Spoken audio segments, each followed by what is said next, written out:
பொரிச்ச கட்டை சாம்பல் செய்யறதுக்கு நான் இதுல வந்து எண்ணெய் வச்சு ஹீட்டை கொண்டு வந்து மீடியம் ஹீட்ல வச்சிருக்கேன். கூட்டி வச்சிடாதீங்க. இந்த பெரிய வடியில நான் பொரிச்சிருக்க போறேன்னு சொன்னா ஒரு வடியில போட்டு இந்த கூனிரால் மாசி எல்லாம் பொரிச்சு எடுத்தீங்கன்னா ஈஸியா இருக்கும். எல்லாட்டிக்கு டக்கண்டு எரிஞ்சிரும் நீங்க எடுக்கிறதுக்கு இடையில வழியில. கூனிரால் இருக்குது. நான் 100 கிராம் கூனிரால் எடுத்து பெரிய ஒரு வடியில போட்டு கழுவி போட்டு புளிஞ்சு அந்த தண்ணி எல்லாம் எடுத்துட்டு இந்த பேப்பர் டவல்ல வந்து பரவி விட்டுனான் காயறதுக்கு. 100 கிராம் எல்லாட்டிக்கு 3 கப் கூனிரால் இருக்குது. இப்போ இதில் போட்டு பொரிச்செடுப்போம்.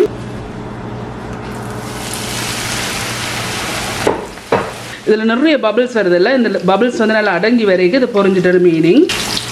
இந்த வடியை தூக்கி தூக்கி இப்படி வச்சு பொரிச்சிடுங்க, இல்லாட்டி டக்குன்னு கரையிடும். ஒரு 2 நிமிஷம் பொரிச்சுக்கிட்டா காணும்.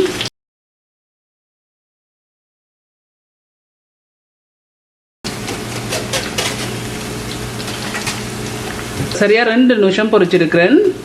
இந்த அப்படி பபிள்ஸ் எல்லாம் நல்லா அடங்கி வந்திருக்கு. இப்போ இதை இறக்கி எடுப்போம். இப்படி இந்த கரண்டியால் இதை அமர்த்தி இதுக்குள்ள இருக்கிற எண்ணெயெல்லாம் வடிச்சிடுங்க.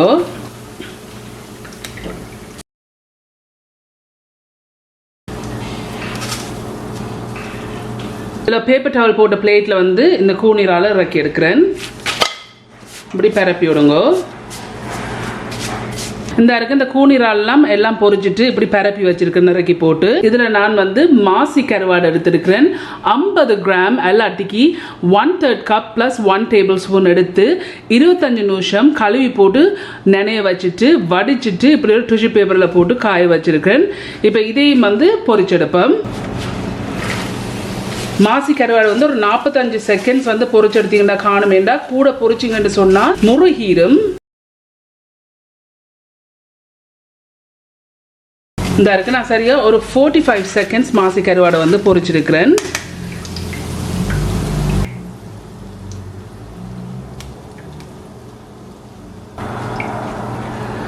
இந்த இருக்கு கூனிரால் இறக்கி எடுத்தமில்ல, அதே பேப்பர் டவல்ல இறக்கிடுங்க. சின்ன வெங்காயம் எடுத்திருக்கிறேன். 100 கிராம் எல்லாட்டிக்கு ஒரு அளவான சின்ன வெங்காயம் சொன்னால் ஒரு 17 வருது. இப்போ இதையும் வந்து நாங்கள் போட்டு பொரிச்செடுப்போம். ஸோ இந்த வெங்காயத்தை வந்து கோல்டன் ப்ரௌனாக பொரிச்செடுப்போம்.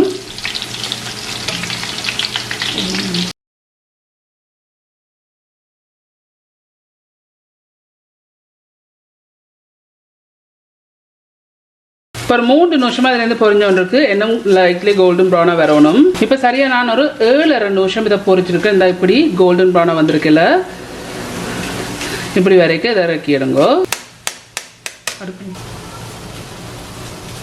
எண்ணெய் நல்லா வடிச்சிட்டு இறக்கிடுங்க.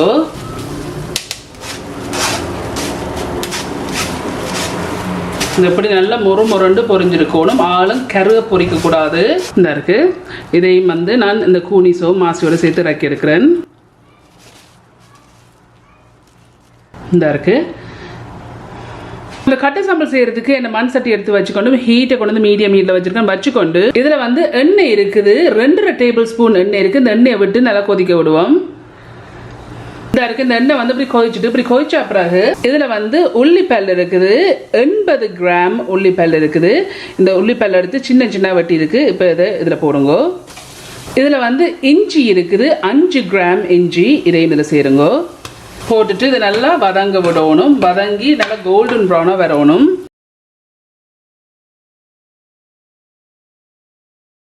இப்போ வந்து ஒரு 4 நிமிஷமாக பொரிஞ்சு கொண்டு இருக்குது. இப்படி பொரிஞ்சு கொண்டு கேட்க இதில் வந்து 2 காம்பு கருவேப்பிலை இருக்குது. இந்த கருவேப்பிலை இதில் செய்யுங்க. இந்த உள்ளியும் இஞ்சியும் கோல்டன் ப்ரௌனாக வருது. இன்னும் கொஞ்சம் கோல்டன் ப்ரௌனாக வரணும். சரியாக 7 நிமிஷம் இதுலேருந்து பொரிஞ்சு கொண்டு இருக்குது. இந்த இப்படி நல்லா கோல்டன் ப்ரௌனாக வருது இல்லை. இந்த உள்ளியும் இஞ்சியும் நல்லா அப்படி கோல்டன் ப்ரௌனாக பொரிஞ்சிருக்குதுல்ல. 7 நிமிஷத்துக்கு பிறகு இப்படி கோல்டன் ப்ரௌனாக வந்த பிறகு ஹீட்டை வந்து மீடியத்துலேருந்து கொஞ்சம் குறைச்சிங்கோ. குறைச்சி வச்சுட்டு இதில் வந்து நறுவலை அரைச்ச காஞ்ச மிளகாய் இருக்குது. 40 கிராம் இருக்கு. இப்போ இதையும் இதில் போடுங்க. உரைப்புக்கு ஏற்ற மாதிரி நீங்கள் சேருங்க. தேவைக்களவான உப்பு சேருங்க. பட் நான் வந்து 1/4 டீஸ்பூன் உப்பு சேர்க்கிறேன். இதில் வந்து சீனி வந்து 1/4 டீஸ்பூன். இதில் வந்து 2 table spoon vegetable white vinegar இருக்குது. இப்போ இதில் விடுங்க. இதில் வந்து பழப்புளி இருக்குது. ஸோ நான் என்ன செய்தேன்னு சொன்னால் நான் 15 கிராம் பழப்புளி எடுத்து 3.5 டேபிள் ஸ்பூன் தண்ணி விட்டு நல்லா திக்காக பிசைஞ்சு வச்சுருக்கேன். பிசைஞ்ச பிறகு சரியாக 1.5 டேபிள் ஸ்பூன் வருது. இப்போ இதையும் இதில் விடுங்க. ஒருக்கா மிக்ஸ் பண்ணி விடுங்க.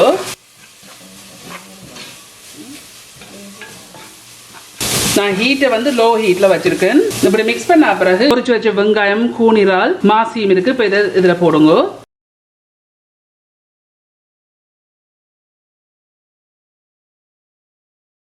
இதை நல்லா மிக்ஸ் பண்ணி விடுங்க.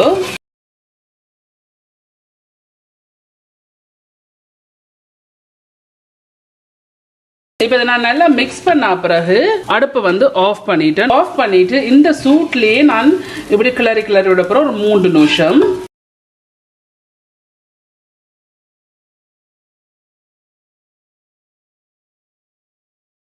இப்போ 3 நிமிஷமா இந்த அடுப்பை நிப்பாட்டிட்டு இந்த அடுப்புல இருக்க சூட்லயே இதை நான் கிளறி போயிட்டேன்னா இப்போ 3 நிமிஷம் ஆயிட்டுது. இதுதான் இந்த கட்டை சாம்பல், பொரிச்சு வைக்கிற கட்டை சாம்பல் செய்து முடிஞ்சது.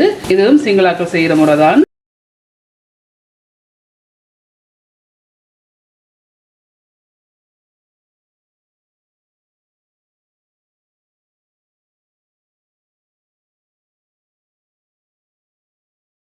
இந்த இருக்கு ஃப்ரெண்ட்ஸ், இதுதான் இந்த சிங்கள முறைப்படி செய்யற கட்டை சாம்பல் செய்து முடிஞ்சது.